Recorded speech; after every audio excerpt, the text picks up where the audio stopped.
I am really thrilled. Again, I think we have another super compelling expert and leader in technology, and I'm really grateful that Mr. Yorke Rhodes III from Microsoft is willing to join us this morning.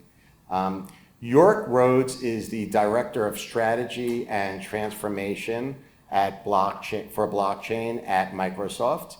In fact, it's really impressive. In 2015, Yorke co-founded blockchain at Microsoft. So this is a person that is a visionary, truly, and way ahead of the curve. Interestingly, he's also part of the NY community. Yorke is an adjunct professor and also graduated from NYU. And I always enjoy my discussions with Yorke. And I think what we're going to see today is Yorke bring together a lot of these topics, including what I just touched on, this issue of verifiable content and the intersection between content developed through the use of artificial intelligence and how this can come together with blockchain. Good morning. Can you hear me? How are you? I'm good. Thank you again for joining us. My pleasure. My pleasure. So I've been starting every conversation this week with a similar topic, really the same question for everyone, and I'm curious what your perspective is. Is artificial intelligence dangerous? That's a great question. I think you could wind the clock back and say, is the internet dangerous in some ways, right? Like technology innovations are always scary when we feel like we're not in control. And the vast amounts of information that are available on the internet in the early days of the internet was a very similar, I think, feeling for a lot of people. Now, you add to that like massive computing power and the inferencing engines and things like that of LLMs, and it is another level for sure. So yeah, it's definitely scarier for some people. And I think the biggest fear I think that a lot of people have is like, what is artificial general intelligence and how does that impact our lives? One of the ways that I sort of describe the concerns with the power of AI is that unlike the internet, which is just serving up information historically, right? That's a little bit different value case. How do you know, as a human, how do you know that what the AI is telling you is correct? And how do you know that fast enough that you can do something about it? Because the power of computing behind AI outstrips the power of our ability to process that information and react to it. And so that can be used in a very powerful way, and it can also be used in very negative, powerful ways. So I think that's what, from that lens, that's very concerning, right? The amount of information that you can generate with AI that is artificial or synthetic that nobody can keep up with, right? It's just based on how much money do you want to put behind it, right, in computing power in order to go do the thing that you're trying to achieve. It's, if you think about the affiliate marketing space, right, what is affiliate marketing about? And there's a large spectrum of this, but I was doing affiliate marketing work for 2 years in 2008 to 2010, so sort of in the early days. And your goal was to, come up with the right data, imagery, et cetera, to try to get consumers to act the way you want them to act, right? Whether it was filling out a form, right, with their personal information in a lead generation context. And all of that, or most of it at that time, 2008, 2010, was trial and error by human beings.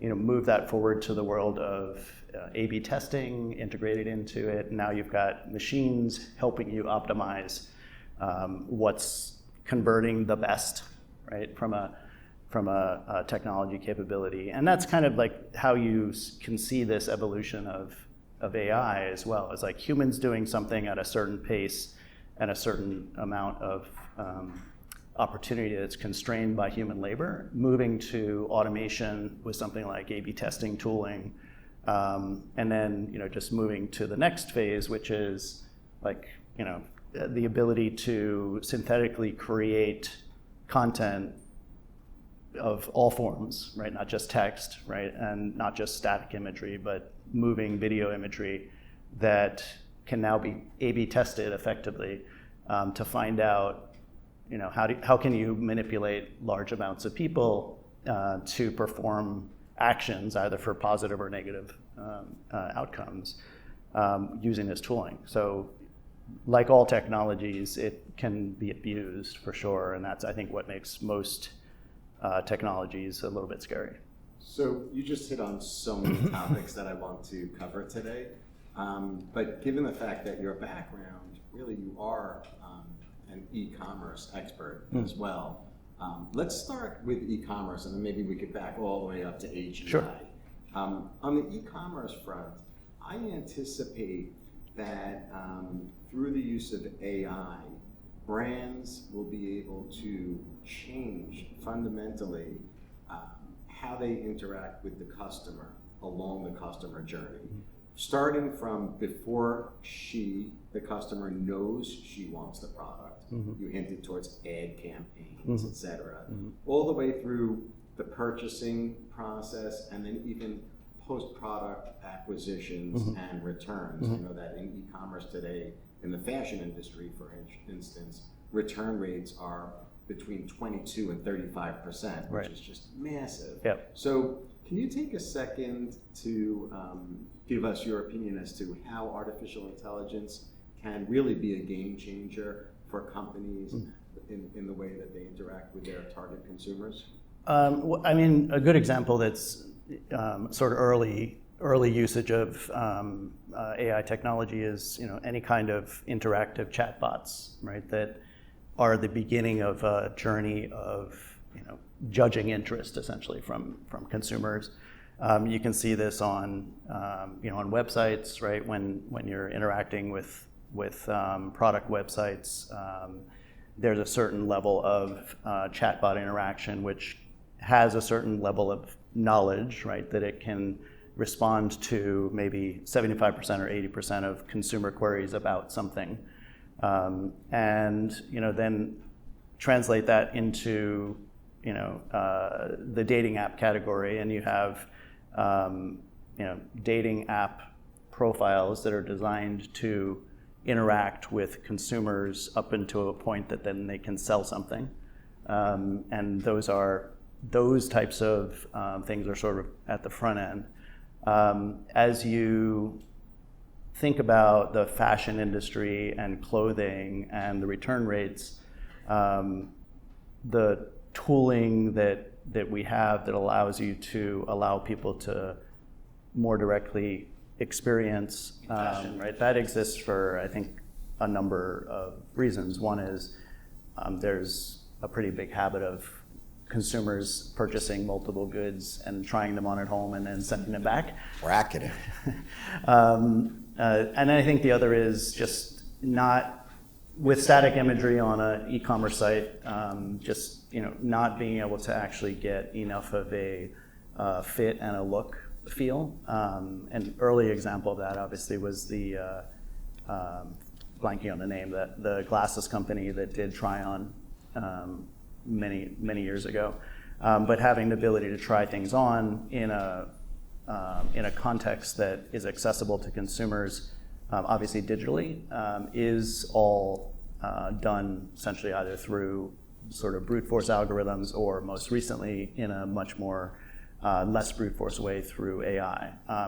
And I think that's also a thing to understand about AI is AI actually enables you not to have to do brute force programming of things, because AI can understand how to translate what the consumers wants to do into the endpoints of things, the levers you can control. And so a lot of the advances that we're seeing in AI related to digital experiences are the fusing of what are often in the back end static systems with very specific interfaces that typically a programmer would have to program to, versus an AI algorithm that you can train on those interfaces and then infer what the consumer is trying to achieve based on their inputs, and then have that intersect with the very static endpoints on the back end. So that's sort of like layering AI in the front of very structured back-end systems. That actually gives you a lot of utility from the perspective of that. So data points. The examples, your experiential try-on examples, right? Historically, those were very hard-coded. Like, how do I actually take glasses and place them on someone's face? That's a very programmatic activity from a developer perspective that takes a lot of very specific work.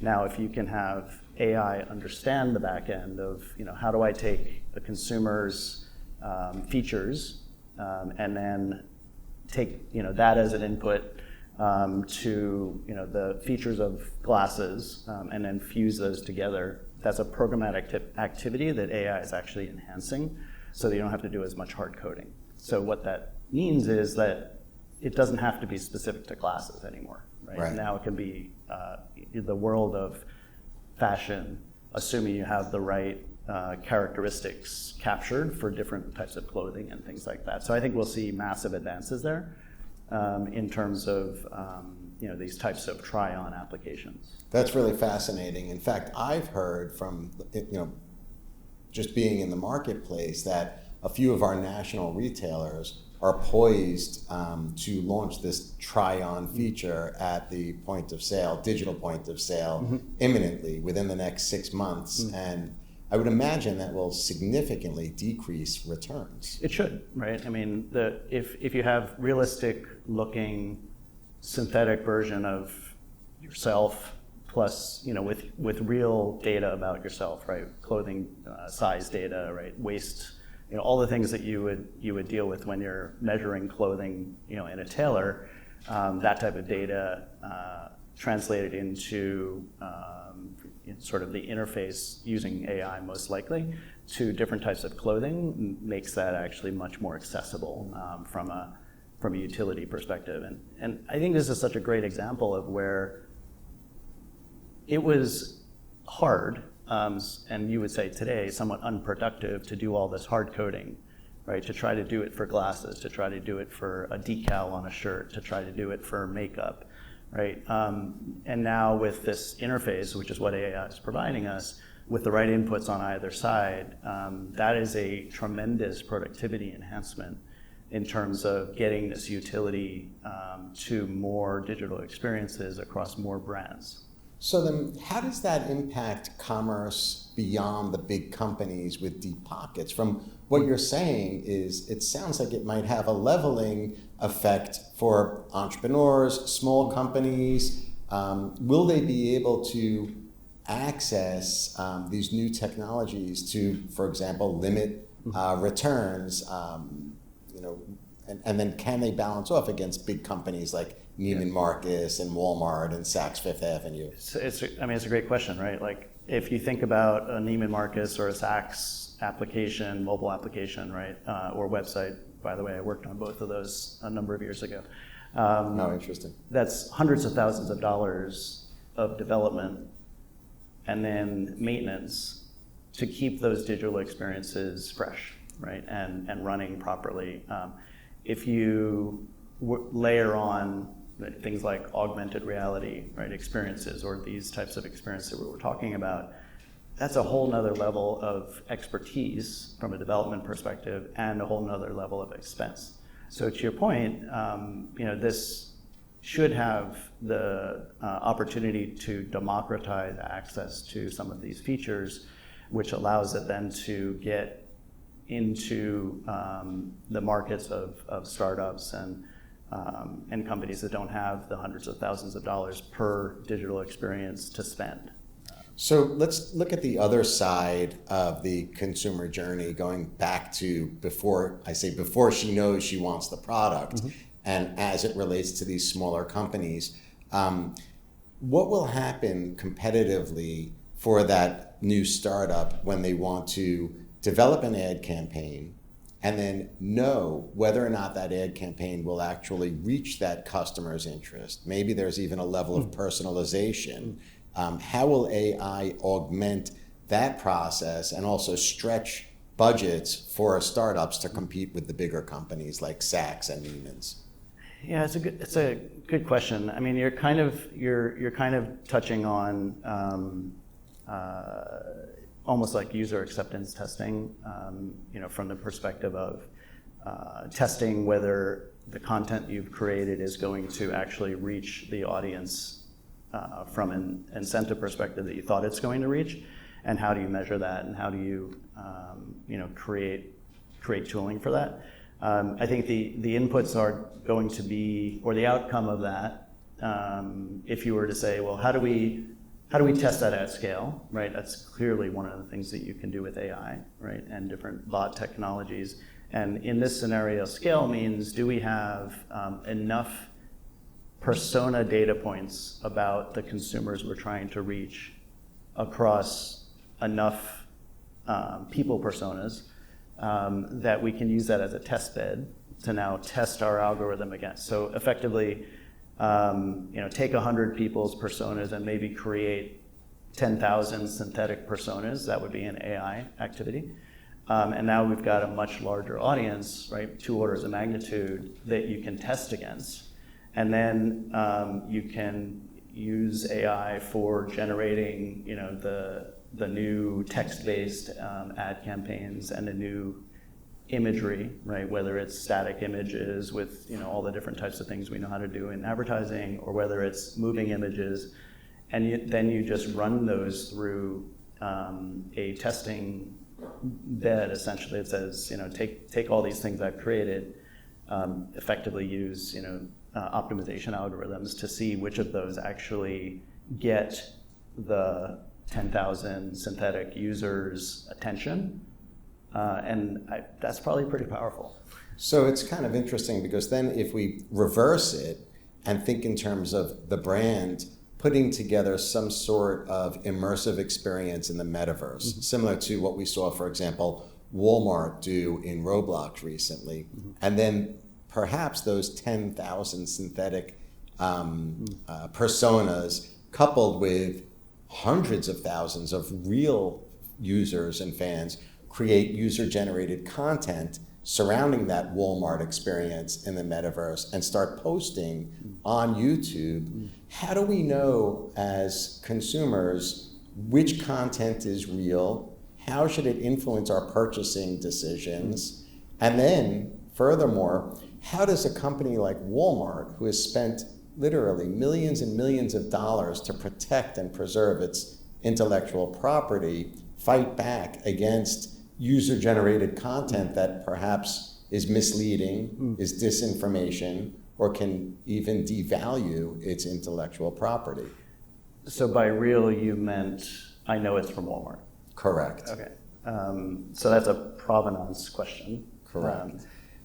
Let me go there in a minute, but if you look at today's e-commerce world, right, we have a lot of user-generated content, right, today, from TikTok to Instagram to to Twitter to ratings and reviews, right? That's user-generated content. Ratings and reviews are massively abused, right?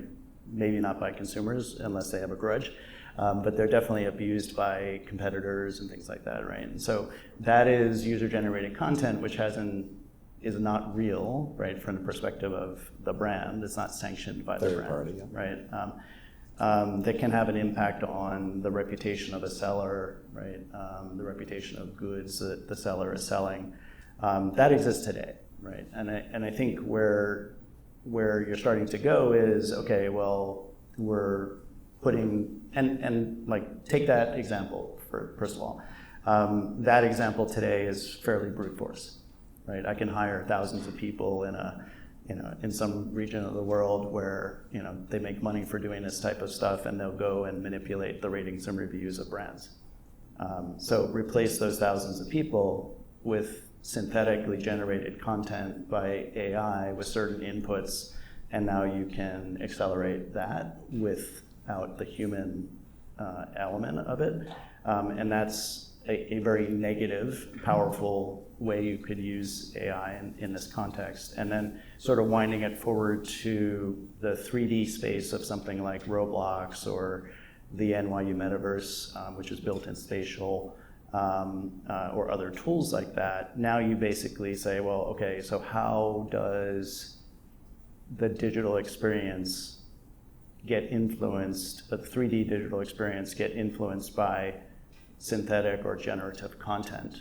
And that's also possible today, right? If you look at some of the examples of lots of different tooling, and I don't have at my fingertips which ones I would suggest, but there are many examples of like full-length films being created, right? So this is 3D moving imagery, content scripts, action, real-life action being generated synthetically with tooling that's AI tooling. And so translate that into the metaverse, there's no reason why you can't do that in the metaverse, right? And one of my biggest desires for the NYU metaverse is to have a bunch of AI bots walking around the NYU metaverse creating activity and interactivity. So anybody who wants to do that project this semester, please look me up. So like NPCs in yeah, games? effectively. So NPC in a game stands for non-player character. Basically, if you think about trying to generate in a game, you want to generate activity. Well, actually, let me use this. I know we're going like really far, and I think also like Yeah. just to bring everybody along with us, some people here might not know what an NPC is, and I think it's really interesting where you're going. So. Yeah, I mean, so when you do game design, you have interactions that happen inside of games, and often these are in the form of characters that have very specific scripts that are very programmed, right? And typically in a game, a non-player character, which is what NPC stands for, it means it's not a human person playing a game, it's actually a plant, essentially, of a synthetic action in the form of a human avatar, right, inside of a game. That's what an NPC is. Add onto that NPC, which is a very hard-coded, typically, if you look at most interactive games or multiplayer games today, usually you can figure out like what the NPC characters are because they're very limited in terms of their script. So let's add AI to that, right? And now you've got this massively powerful inference engine that not only has specific instructions, but can react to literally anything that it's asked, right, by a consumer. That becomes extremely powerful. And how you train that AI to perform the functions you want it to perform in a metaverse or a game is actually very interesting. And that technology exists today. They can. Absolutely. I'm starting to see it, frankly.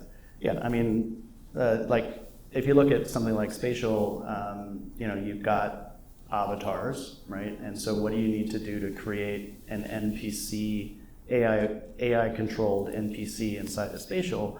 Is you basically take the avatar. You know what all of the user actions are that control an avatar inside of spatial. You connect that up to the AI so that it understands the landscape or at least it's trained on some of the landscape that it works in, and then maybe you train it on certain things you want it to really focus on. And then because it's a learning engine, it can wander around the NYU metaverse and explore the entire thing without any direction. So now it learns the environment, and now consumers can come and say, hey, can you tell me where Marc's installation is, with no one having to provide that instruction, right? So all of a sudden these NPC characters that you wanted to be there become intelligent in a way, right? So Yorke, you could take that a little further now. How can an NPC have an impact on e-commerce? If we were in a branded environment, I don't know why we're all over Saks Fifth Avenue today, but maybe we use it as an example too, since everybody here understands Saks. Like, how can an NPC, let's say there was an immersive Saks Fifth Avenue experience, and it was literally like the cosmetic department, one of the restaurants, and the men's department. If there was an NPC in all three locations, what could Saks do to help consumers have a better experience, as well as to trigger transactions to create revenue? Well, I mean, the easiest thing is just to look at the analog in real life, right? Like if you walk through, and you use very real life terminology in how you just described that, right? The men's department is a physical location inside of Saks Avenue on Fifth Avenue, right? The perfumes, right? Like as you walk down the center aisle of Saks Fifth Avenue, salespeople are offering and spraying you with perfume, right? To try to get you to purchase perfume on your way to whatever floor you're going to.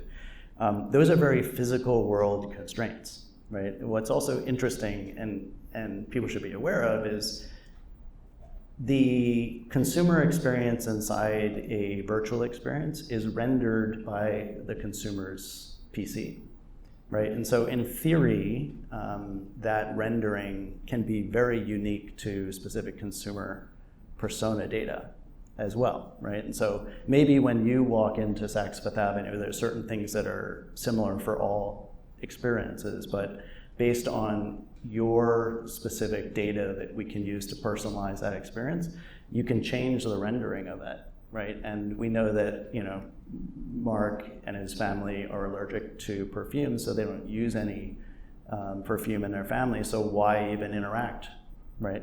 Why distract Mark from his goal when he's going to Saks Fifth Avenue? So that's a personalization of the metaverse experience that's quite possible. It's not generally done today. I haven't seen that in a lot of metaverses, but this idea of how we personalize things to try to get to the outcome of a conversion, because it's all rendered uniquely for individuals, you can modify what individuals see in that experience and use that to actually direct them more quickly to the things that they're most likely to buy at this specific moment in time on this specific day. So in a way, the NPC in this example is really controlled by the brand, right? It's centralized in a way, right? But then when we get into user-generated content, to get off of the NPC idea for a second, it becomes decentralized. And then with the advent of artificial intelligence, I think user-generated content as it relates to reviews and beyond, even like fake advertising campaigns, are going to become prevalent. So what can a company like Saks Fifth Avenue do to thwart off that type of perhaps it's, on the negative side, it could be, again, misinformation about the brand, or even somehow encroach and hurt the brand's intellectual property? Yeah. So this sort of goes back to the idea of consumers need to know how the things they're looking at was created. And it's actually not all that different from what we understand in today and for many years in the advertising context, right? Brands have logos, they have trademarks. You have an expectation of a consumer that if something says Puma on the side of your backpack, that it's probably from the Puma brand, right? And how do I know that? Today, I know that as a consumer because I have the visual reference, right, to that brand, and I have experience with that brand, and I have an expectation of the Puma figure plus the specific fonts and things like that of the brand. As we fast forward into this world where synthetic content is becoming prevalent, it's much harder to have that visual validation as a consumer. And this goes back to 2 points here. One is we'll talk about how do I get there, but also the point about generating content at the speed with which you can do it now means that it's very, we're on this slippery slope of losing brand representation and the control of our brand. So the best reference that I have to this is, if you look so the question then becomes, what can I trust, right? And do I trust what I see? And how do I trust what I see? What I'm looking at, how do I trust it? And where have we had that experience in the history of digital before? There's really, my reference points are really two reference points. One is in the early days of the internet, when people didn't really know what a website was, right? And people didn't know that Microsoft had a Microsoft.com site or Puma had a Puma.com site. People didn't have the trust that we have today in the internet. And so they didn't have this assumption that if you go to Puma.com that, yeah, it looks like Puma, right? I should reasonably expect it to be Puma, right? Or Microsoft.com, I should reasonably expect that experience to be Microsoft.com. And that is human validation, just by logic, right? And this is one of the problems with, I think, where we get to with AI and synthetically generated content that is look-alike and things like that is, how do I know to trust Microsoft.com in the early days when people didn't know what the web is, right? And what a website is today. You had trust scores on websites, right? So you had validation from third-party companies that say, this is a trustful website and it's registered properly and a consumer could go look at that, right? That's a validation that we used in the early days of the internet. The same thing then happened in e-commerce. All of a sudden, when we start transacting on the web, now money's involved, right? And so the level of concern about those transactions goes up because you're about to open up your credit card or your PayPal or your WeChat or whatever the tool is that you spend money with to a transaction on a website. And your question is, do I trust this website? Do I trust and the product? Amazon.com? Do I trust the experience of, to your point, purchasing from Amazon.com, even if it's a third-party product, and how do I solve if that becomes fraudulent? Right. And those are, that question of trust is becoming more and more important as we have now synthetic versions of experiences. And so we need an ability to go back to those foundational things about how do we establish trust in an environment which is so new to people.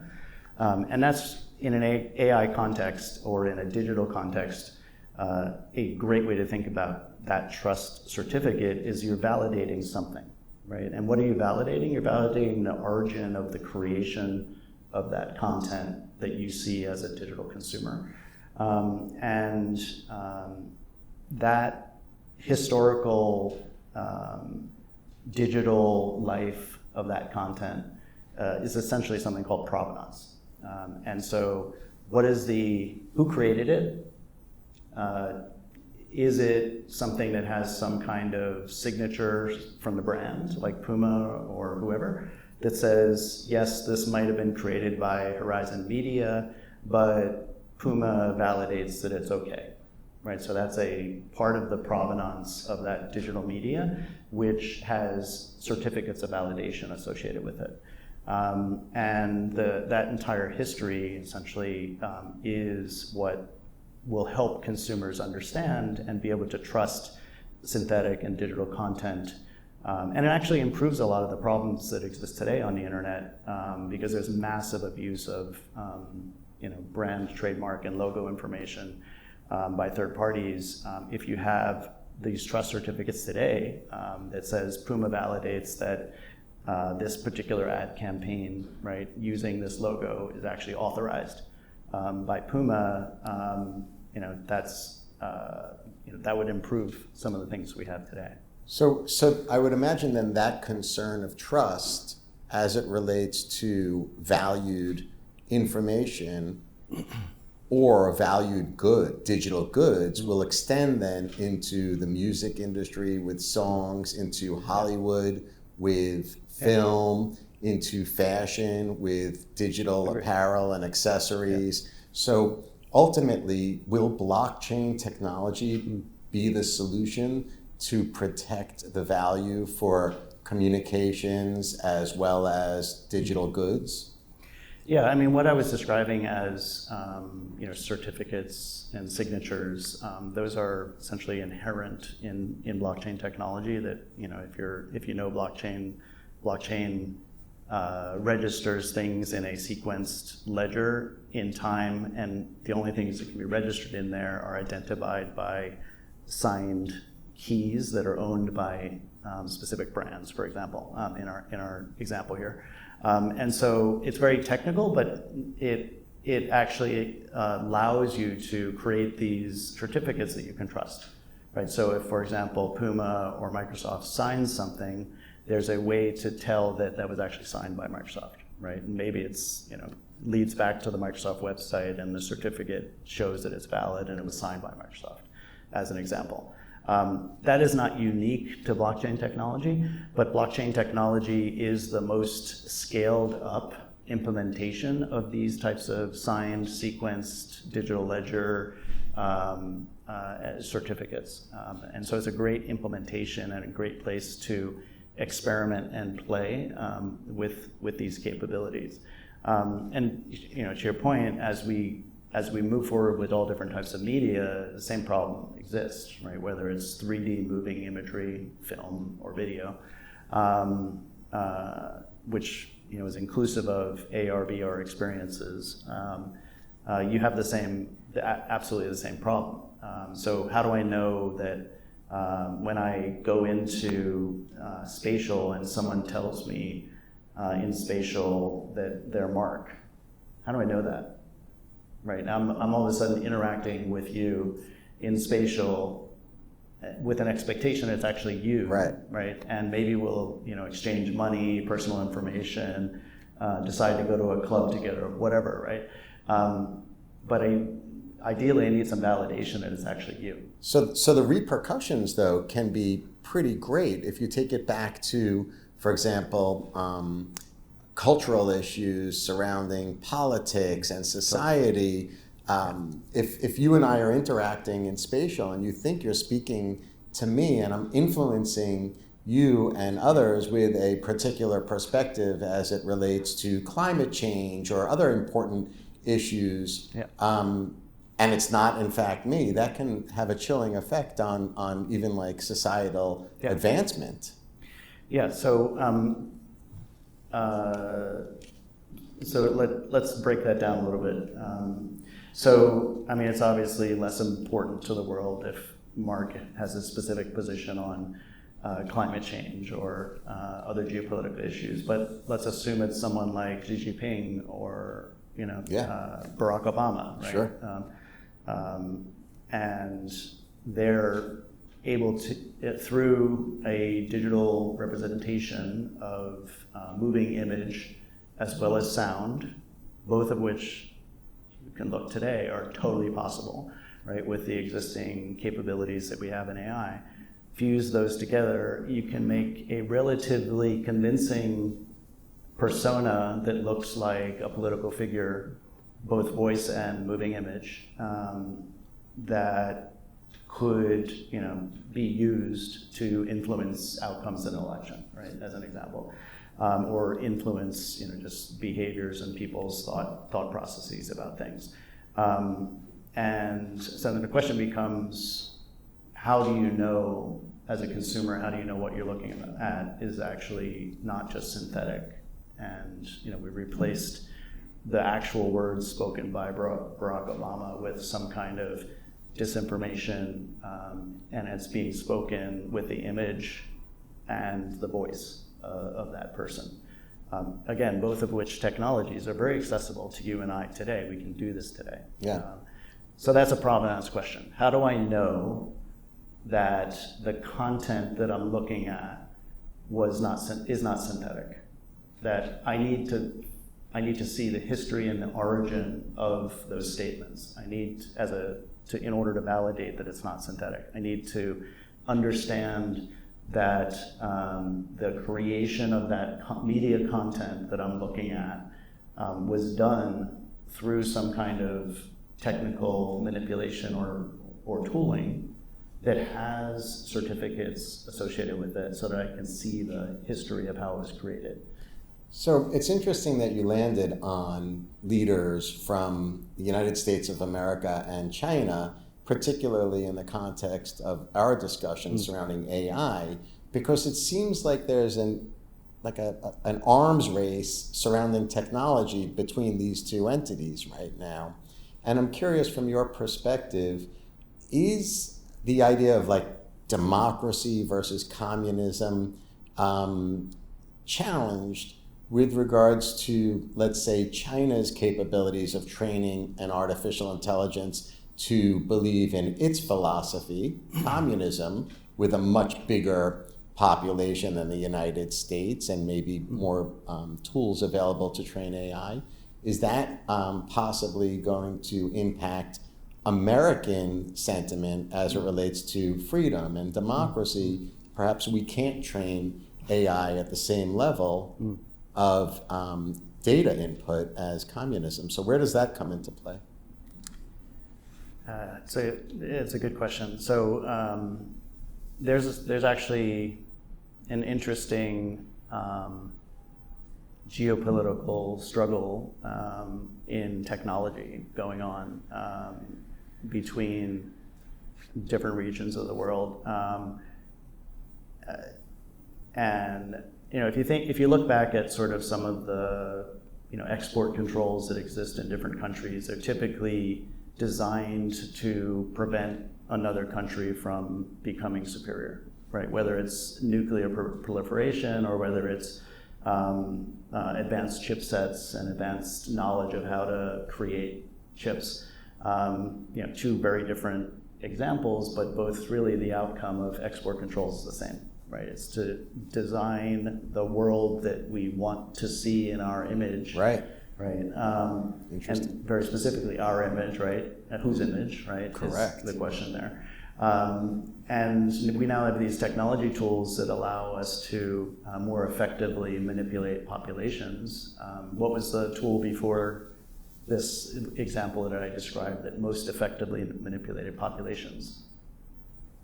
I would say media. Social media. Yep. Right? Totally. Yep. Right? Like Arab Spring, all these examples of social media creating the ability to do political, effective political, right? And still ongoing. Total influence. Activity, Absolutely. Yeah. And used in positive and negative ways, like all technology, right? Like, Yep. What is the number one thing that happens when there's a political uprising in any country? Usually, depending on which country, either social media is amplified or shut down. Shut down the internet. Correct. Right? The easiest thing that governments who want to control people can do today, because of the advent and the understanding of the influence of social media, is to just turn off the internet. I mean, we've seen that recently as well. And so technology is becoming this powerful tool that has geopolitical and socio-political outcomes in a way that it didn't, right, in the past. And so, this whole synthetic media is just an amplification of what's happened with social media. So let's go all the way back to the beginning of our conversation when you mentioned AGI.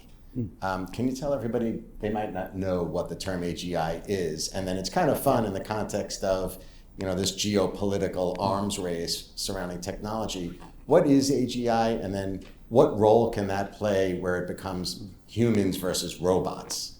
Just for fun. Yeah. So AGI stands for Artificial General Intelligence, and what that generally means is that AI has the capability to be on par with human minds, essentially, and be able to do all the things that we assume only humans can do. And so this is actually one of the biggest concerns I think a lot of people have about any new technology, but in particular with the combination of cloud processing, which gives you kind of unlimited scale, and these learning models where now these computer AI algorithms can learn much more quickly and get to this is sort of where people fear it's going, right? Like all of a sudden computer algorithms will become more intellectually capable than a human, and that's what AGI is and what the fear of AGI is. So what was the? Well, I guess, like, is it realistic? Like, the concept of humans versus robots, how far away is it? Will AGI really pose a threat, to humanity?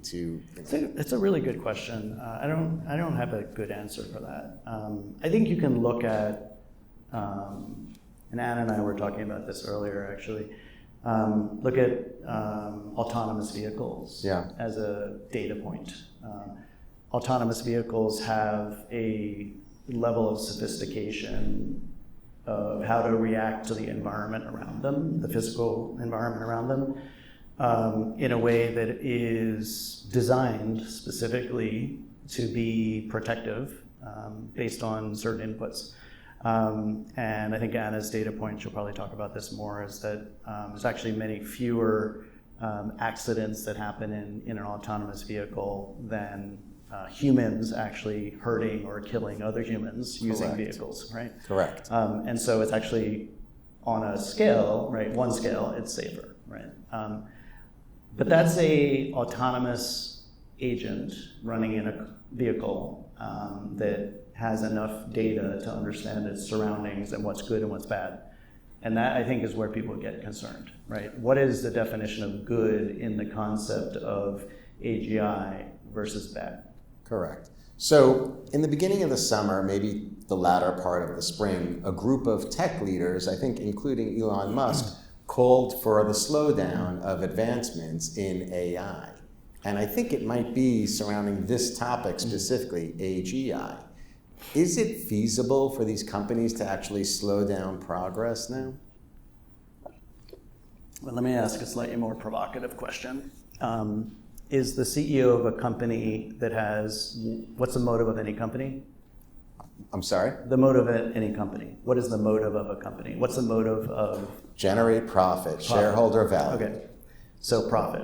So is the CEO of a company whose primary motive is generating profit calling for something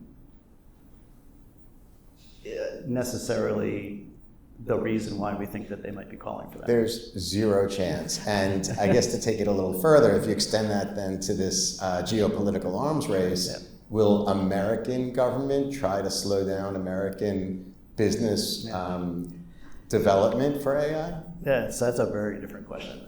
So let me just finish the point. I think, and there's been some writing on this, I think the reason why Elon was vocal, well, first of all, he's vocal, right? Very. But I think specifically why he was vocal in this category was because he was feeling non-competitive about his ability to address the problem, so he wanted to slow all of his competitors down. He wanted to catch up. Right? So he could catch up, right? Yeah. So that I think we have to be careful about like what, how when we talk about things, right? Like what's the motivation of the parties involved, and how we ascribe the outcomes, right, associated with that. I think you're asking in the context of, in the broader context, which is how do we regulate ethics and how do we regulate ethical behavior by profit-driven corporations? How do we regulate consumer protection from new things? And how do we promote innovation in a particular country are all sometimes in conflict. And you can see this in AI. And I think what's interesting, though, just going back to this point about the design of the AI experience and technology that we want to have in the world, I think because of the recognition of the power of AI, I think there's definitely a pretty common understanding across tech leaders that we need to really be thoughtful about the ethical outcomes of this technology. And so I think that's why you see that conversation happening. And all the tech leaders in that conversation broadly are tech leaders that have some kind of stake, right, in the game. So who's better suited to put that seatbelt on AI? Is it the tech leaders, people like Sam Altman, or is it our government, people that might not know how AI is going to develop and really what's happening under the hood to the extent of, the technologists? So I think an important lens is we can't uninvent AI, just like we can't uninvent cryptocurrencies, right? And so from a geopolitical perspective, those things are going to continue to happen, right? And even if you crank down on those two technologies in the United States, well, we have no control over what happens in other countries in the world. Right. And so, it's a great point, right? Like, what is an analogy to this? Like, nuclear weapons proliferation isn't a good analogy, because it's a similar thing that no matter what we do in our country, whatever it is, we cannot effectively control other countries and what they will do. Correct. Right? And so, you use the word arms race, right? And so, yeah, I mean, there's definitely technology races happening around the world. So I don't have a good answer for that. I think I sort of crossed a couple of different lenses because consumer protection is really important. Consumers today, right, are largely password illiterate, right? Mm-hmm. Right. They don't understand what the value of a password is, what the value of what the password gives you, which is privacy. And they don't understand why that's important, and therefore we completely abuse the reasons that we have passwords, right? Like you have a list of your passwords in a spreadsheet that you store in your Google Drive that has every login to your bank account, your PayPal account, and your social media accounts, and that is one hack away from pretty disastrous human possibility, right? So if we were going to unlock the topic of privacy right now, I think you and I could sit on the stage for another few hours. But I do want to open it up to the audience and see if anybody has any questions for Yorke at this point. Anything on privacy would be interesting. Or did we cover everything today? We were able to talk about nuclear proliferation to cryptocurrency, artificial intelligence, e-commerce. You and I never fail to hit on everything. And we don't even plan these conversations. Liz. So, as a consumer of Microsoft, right, I go to Microsoft for everything. How are you going to deliver to me the tools I need for AI as your consumer? It's like a sales pitch. So the question was from Liz was, how is Microsoft delivering AI capability in its products and helping consumers leverage these powerful tools to be more productive? So it's a very good question. I mean, Microsoft's perspective on this is that AI is a co-pilot. We've been using the word co-pilot for some time, actually. It started in our development team, where we have GitHub Copilot as a tool which helps enhance the productivity of a programmer. And so we look at that lens as a powerful sort of positioning of this technology, which is the technology is not autonomous, it is a co-pilot. So like a pilot, co-pilot. So who's the pilot? The consumer. The co-pilot is the assistant, right, that helps you navigate things more effectively, potentially efficiently, if you know how to use the tools. And so from a Microsoft perspective, Microsoft is basically recognizing that this is probably one of the biggest shifts in the computing technology landscape. And so the investments that Microsoft is making are to infuse these powerful tools into existing productivity tools, as well as, great example of that is the Bing AI capability. Bing is the distant second place search engine of the internet. And the Bing AI capability was actually a big revelation that, hey, we can actually be way more effective with search results than the typical, Google index search algorithm of 100,000 links that a consumer now has to go deal with, right? Search on the internet, just as that example, right, was really good at finding stuff, but not helping infer value from a consumer query perspective. And so what AI added to that, and why Bing AI search became so interesting, was it took this generation of indexes of content and took the consumer's question and inferred what of those things would be valuable based on the consumer's input. And so that's a great example of, if anyone's ever compared a Google search to an AI enhanced search result through something like Bing AI, and now actually ChatGPT has this capability as well. It's just released by OpenAI. The productivity gain is significant, right? Just think about your typical internet search, right? You get back thousands of ranked links, and then as a consumer, what do? Like, that doesn't get you your answer typically, right? So you got to go into each one of those articles, consume those articles, consume that content, and then as a consumer, extract the value, right? And so what the co-pilot of AI is doing there is actually doing that second step for you. And then if it doesn't return, exactly what's perfectly meaning for you, then you can augment your query, ask it to go further, ask it to pivot, and then that creates, the next set of interactions. And so Copilot to enhance productivity, that's just one example. It's a very simple example that anyone can actually go sort of test and compare on their own. So it seems it's. Sorry, I want to follow up on that, because Google, when I did my Google search at the beginning of time, it first tailored it to me, and then it started advertising to me. Mm-hmm.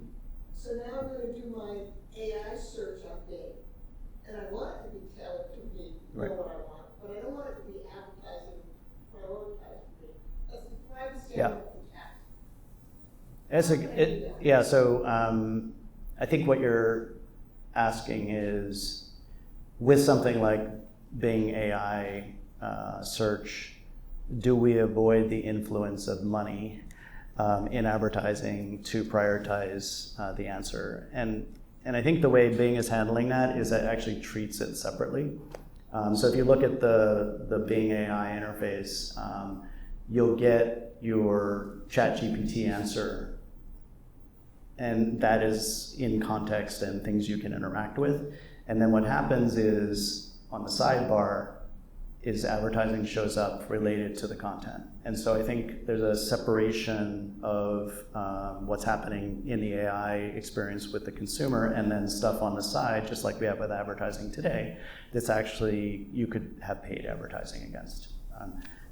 I don't know that for a fact, I'm inferring that from what I've seen. I think that's how it's actually acting. So I think it's a great point, right? Like, we will destroy the value of a AI co-pilot for search if that is influenced, like search is influenced today, through money and advertising. But it's inevitable, right? Because Microsoft bet big on OpenAI, right? OpenAI is partners now with Microsoft. They went early in, and I think they tried to really ramp up Bing to compete with Google. And it's from what I'm reading, the impact really hasn't yet performed to the extent that Microsoft had hoped from a competitive perspective as it relates to search versus Google. However, OpenAI's relationship with Microsoft, if you take it down into like Office, is really interesting now, because there are some tremendous plugins into Microsoft Word, into Excel, that are fueled by OpenAI products. Yep. So that's interesting too. Yeah, I mean, the partnership with OpenAI and Microsoft goes back, I think, at least 4 years. Yeah. So Microsoft was an early investor in this project. The connection between real-time internet data through Bing Search AI and ChatGPT was an advancement over what ChatGPT itself was trained on, right? If you do anything just in ChatGPT historically, it would only have data going back from 2021, Right. and prior, right? So you basically had in your ChatGPT responses through OpenAI a response that was only relevant on internet data up to 2021, and so the Bing ChatGPT capability basically brought current internet data and internet indexed data into the results, essentially, of ChatGPT. And that was a pretty interesting inflection point, which I think, if you look at the history of Microsoft in search, right, Microsoft has always been in a distant second place. The inflection point when this capability was introduced into search was probably the first time in many, many, many years in the search market that there's been an innovation. And that's the most important thing, I think, about this. It is an innovation that is net positive to human beings in terms of the capabilities that's brought to bear. So Microsoft also invested in Databricks. Are you familiar with Databricks? Yeah, there's been Databricks has been long available as tooling inside of our cloud, yeah. And some say that that's an antithesis of sorts to OpenAI. And I've even read articles where some commentators are saying Microsoft is creating this internal tension between Databricks and OpenAI. And I'm curious if you can explain to everyone what Databricks is and why, if at all, that tension might exist. Yeah, maybe you can help me here, because that's not my area of expertise. Yeah. Well, isn't Databricks isn't it giving users and programmers the ability to create more specific types of focused AI versus generalized content creation? Isn't that? Well, there are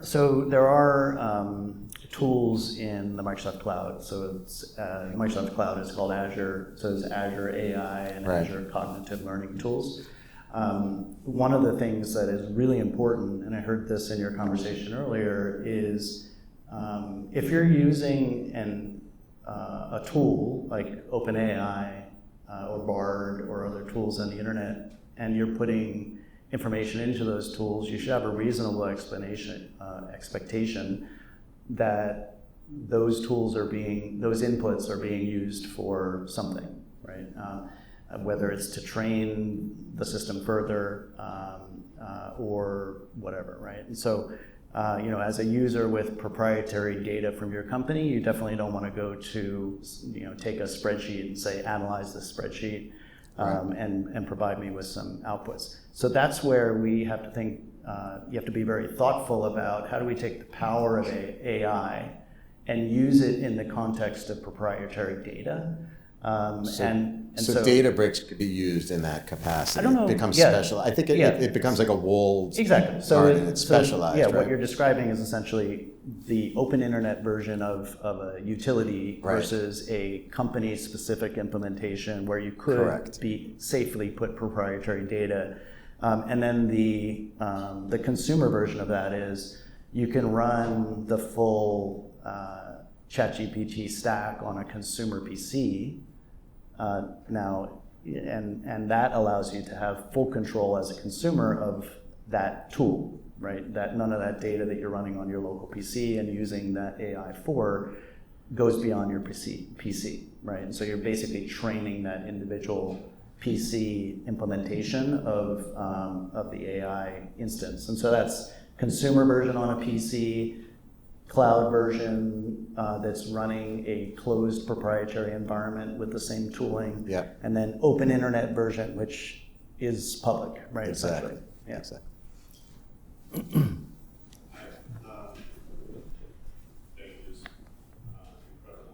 Incredible talk.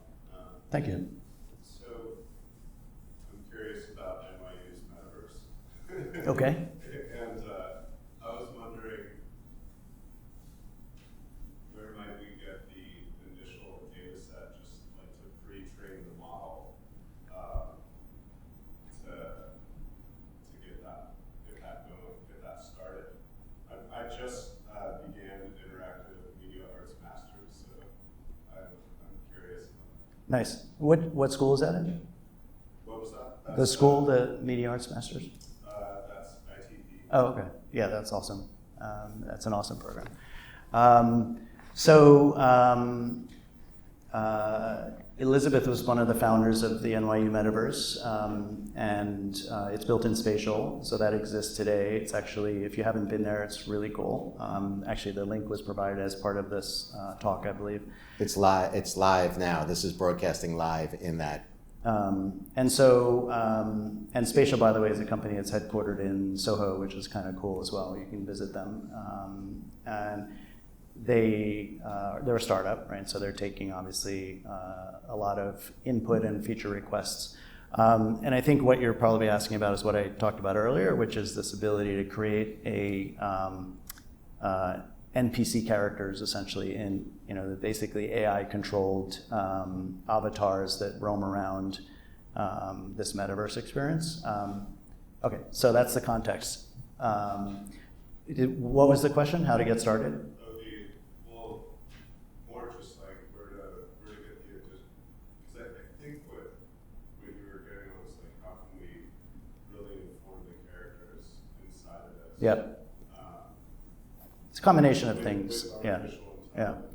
And then I was curious about first I guess we would have to pre-train the model, so it's like well we have to Yeah. what additional data set would we play with to then train these characters that then we would optimize for more? Yeah, I think there's a combination of that, right, which is one element of creating this NPC persona, which is, what do you want that persona to do, right? Is that your concierge or your guide? Like if you look at a lot of metaverse experiences, they have a concierge, right?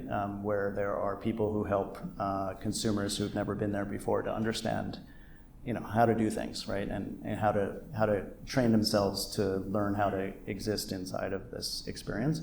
That's one example, right? The other could be,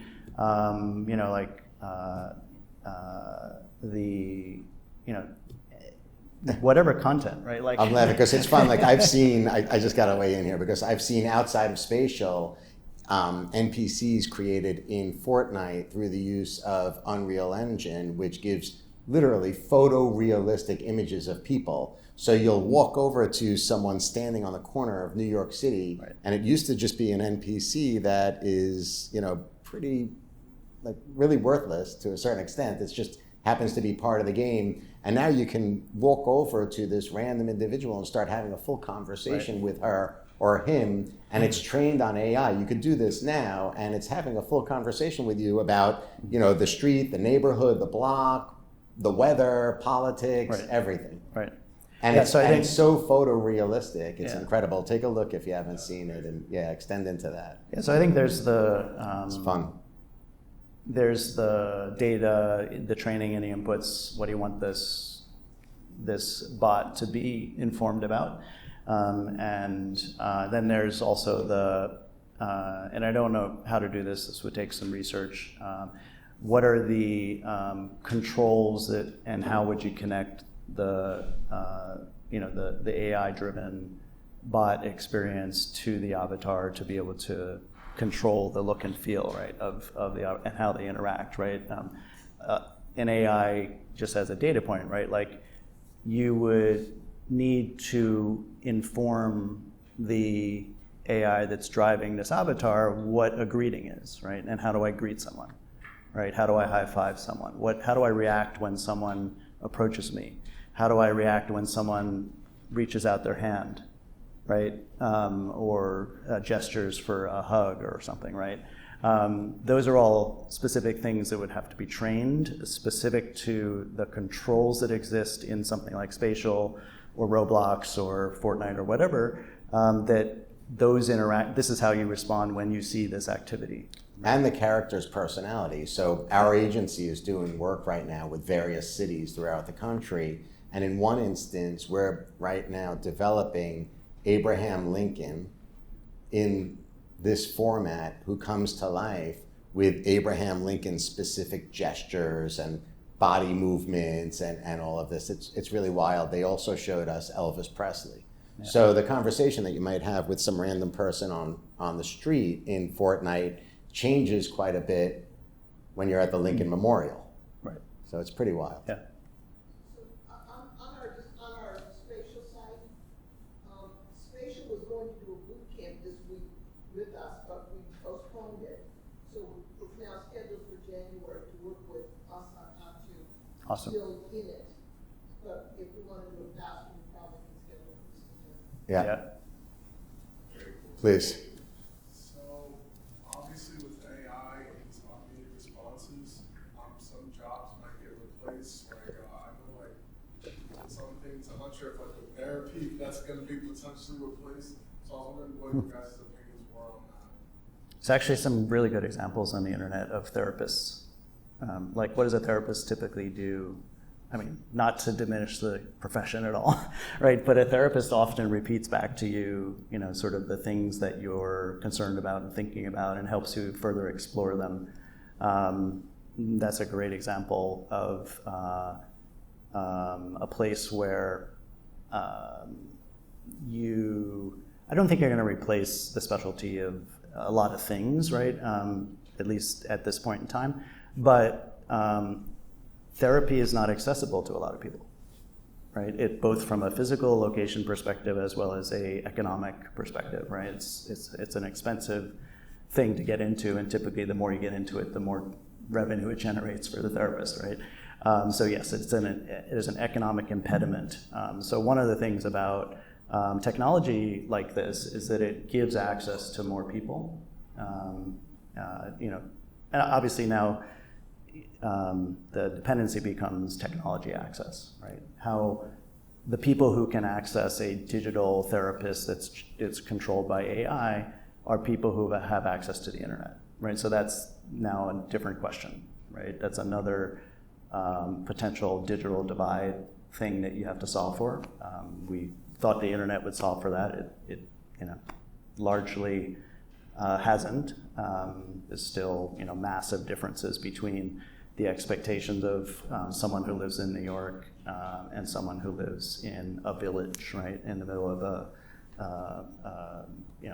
the middle of a jungle, as an example, right? Yeah, it's an interesting conversation. I think this is a good spot to end this conversation, because I know Anna is going to join us a little bit and talk about these human-related topics as it connects with artificial intelligence too.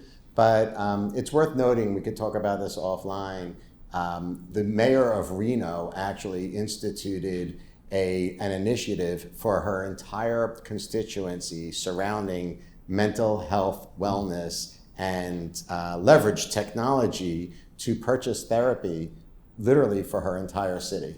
So with that, everyone, why don't we give Yorke a tremendous round of applause for his sage wisdom, insight, and expertise today. Thank you so much. I really appreciate it. Thank you.